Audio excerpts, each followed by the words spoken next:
thằng diêu mà lùm lu say come ha diêu bầu cái keng lu say ring vô pi ruộng đau nê dù ring vô ha tiếng thế ring rob away the thoáng lên mà gay the thoáng lên say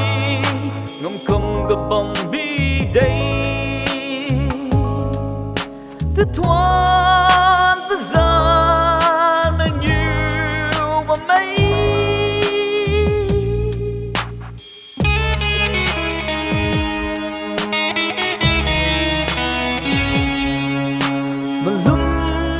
bốc gật sớm ngắm bóng say ra sẽ ri ngắm bầu cứ thọ tonight mà gì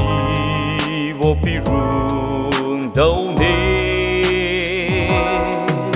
dù riêng vô ha tiếng thế ring rob away the thoáng lên mà gay the thoáng lên say ngâm không gặp bom bi đây the thoáng bây giờ mình nhiều và mấy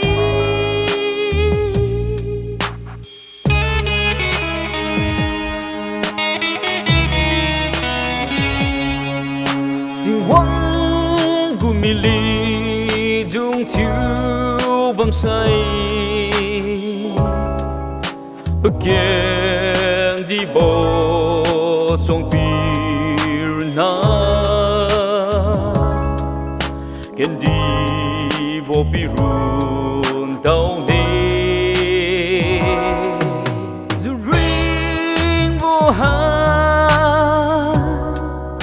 tiếng thế ring rob away the thoáng lên mà gay the thoáng lên say ngắm không gặp bóng mi